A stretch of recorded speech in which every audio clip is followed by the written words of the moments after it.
You walk past someone sitting on the pavement, head down, not moving. You slow down for half a second, glance around, notice nobody else is stopping, and keep walking. You tell yourself someone else will help. You tell yourself they're probably fine. You tell yourself it's not your place. But here's what you don't tell yourself. The thought that someone else will handle it has actually killed people. Real people in broad daylight surrounded by crowds. And the most disturbing part isn't that humans abandon strangers in their worst moments. It's that the more people who are watching, the more completely invisible that person becomes. And you have almost certainly done this. Let's start with the night everything changed. March 13th, 1964. Kew Gardens, Queens, New York. A 28-year-old woman named Kitty Genovese is walking home from work at 3 a.m. when a man attacks her in the street. She screams. Lights flick on in nearby apartment buildings. The attacker runs. Then, seeing nobody come down, he comes back. He attacks her again. She screams again. More lights. He runs again. He comes back a third time. Kitty Genovese dies in the stairwell of her building. The New York Times ran the story with a detail that horrified the entire country. 38 witnesses had watched from their windows. Not one called the police. America was outraged. Editorials called it a symptom of modern coldness. Psychologists called it urban apathy. The story entered textbooks, TV shows, dinner table arguments. People decided that city living had turned us into monsters, disconnected, selfish, dead inside. And that story was wrong. Later investigations revealed the actual number of witnesses was far lower, that some did call police, and that the reporting was badly distorted. But the myth had already done something useful. It sent 2 psychologists in New York into a quiet fury that would produce one of the most important experiments in the history of human behaviour. Because even if the Genovese story was exaggerated, the question it raised was completely real. Why does a crowd sometimes make things worse? Well, here's where it gets fascinating. In 1968, psychologists John Darley and Bib Latani at Columbia University designed a series of experiments so elegant and so unsettling that they are still being replicated today. They wanted to understand not whether people help in emergencies, but what stops them. Their first experiment was this. A participant sits alone in a room, filling out a questionnaire. Smoke begins to drift in under the door. Within a few minutes, the room is filling up. What does the person do? When people were alone, 75% got up and reported the smoke within 2 minutes, most within the first 30 seconds. Alone, humans are pretty good in an emergency. Now the same setup, but this time the participant isn't alone. There are 2 other people in the room, actors, planted by the researchers, instructed to notice the smoke, look mildly puzzled, and then go back to their questionnaires as if everything is fine. With 2 passive bystanders present, the number of people who reported the smoke dropped to 10%. 10%. The room could be on fire, people were coughing, and 9 out of 10 sat there filling out their questionnaire, occasionally glancing at the smoke, taking cues from strangers who were pretending everything was normal. Darley and Latane called this pluralistic ignorance. Everyone in the room is privately worried, but everyone looks around, sees that nobody else looks worried, and decides they must be missing something, so they act calm, which makes everyone else act calm, which makes everyone act calm while the room fills with smoke. We outsource our sense of reality to the crowd, and the crowd is outsourcing it right back to us.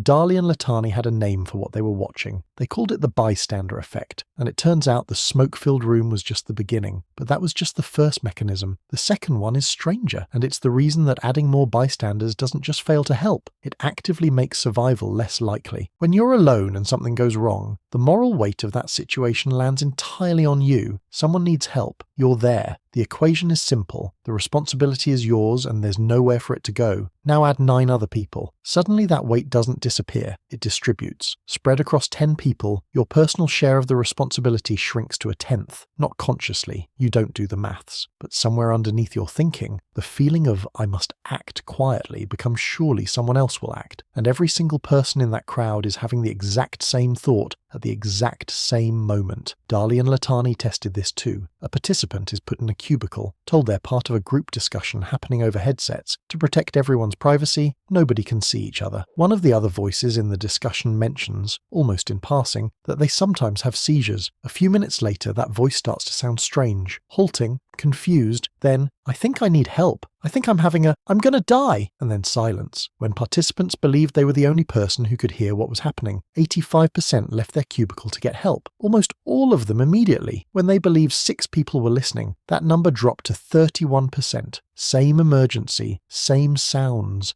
same stakes, but the invisible presence of strangers they couldn't even see was enough to nearly halve the chance of anyone doing anything. This is the part that should make you uncomfortable, because it means that in your worst moment, collapsed on a street, in genuine danger, your odds of being helped are not improved by a crowd of people. They are damaged by it. The person most likely to stop for you is the one who happens to be walking alone. A crowd isn't safety, it's a machine for producing an action, and every person in it believes someone else is running it. Now here's the part we've all got backwards. The obvious interpretation, the one that feels true, the one that drove those 1964 editorials, is that bystanders don't help because they don't care, that crowds reveal something cold and selfish underneath the social surface, that when things get hard, human nature shows its real face. But that's not what the research shows at all. Bystanders don't freeze because they're indifferent. They freeze because they care too much about getting it wrong. When you see an ambiguous situation, someone slumped on a bench, a raised voice in a car park, a person crying on a curb, your brain is running a rapid and genuinely anxious calculation. Is this real? Am I overreacting? Will I embarrass myself? Will I embarrass them? What if I make it worse? The fear isn't of the stranger. It's of being the one idiot who dramatically intervenes in something that turns out to be absolutely fine. And in a crowd, that fear gets amplified by every face around you that isn't reacting. Because if all these other people, who also look like reasonable adults, aren't doing anything, then maybe you really are misreading the situation. Maybe everything is fine. Maybe you should just keep walking. There's a deeper layer to this. A 2011 study by researchers at the University of Amsterdam found that bystander inhibition is actually stronger in people who score higher on measures of empathy. The more attuned you are to other people's emotions, the more violently you feel the social risk of getting it wrong. The most caring people in the crowd are sometimes the most paralyzed by it. You are not the problem. Your instincts are not broken, but those instincts evolved for small groups where everybody knew everybody, where the person collapsed by the fire was almost certainly someone you recognized, where the social stakes were legible and personal. They did not evolve for a busy train platform full of strangers, and in that environment, they can fail the exact person they were built to protect. The bystander effect isn't a character flaw, it's a mismatch, a very old piece of social software running in a world it was never designed for, and knowing that changes everything about what happens next. After all of that, don't worry, because there is some good news. This is one of the only psychological effects that almost completely disappears the moment you know it exists. When you understand that everyone in that crowd is waiting for someone else to move, you can be the someone else. It costs almost nothing. Psychologists who study intervention say the single most effective thing you can do is make the responsibility specific. Don't look at a crowd and hope. Look at one person. Point at them. Say you in the red jacket, call an ambulance, that's it. The diffusion stops. The spell breaks. One person with a job suddenly becomes someone who has to do it. Name it out loud if you have to. Say, this person needs help. The moment you do, you've reframed the situation for everyone around you. You've replaced the ambiguity that was keeping 30 people frozen. Studies show that a single person breaking the silence is usually all it takes for others to follow immediately. You've just learned something that most people standing in that crowd will never know. The next time you walk past someone and feel that quiet pull and someone else will handle it, you'll recognize it now. You'll know it's not instinct, it's not selfishness, it's a glitch, a very human, very understandable glitch that you are now, in this moment, equipped to override. Most people in that crowd aren't cold, they're just waiting for permission, for a signal that it's okay to care out loud. That signal doesn't require courage, or training, or certainty. It just requires one person to move first. Go back to that person on the pavement, the one from the very beginning. Same scene, same crowd, same pavement. But now you know what the silence actually is. It isn't indifference. It's 30 people all privately hoping someone braver than them will step forward. You already are.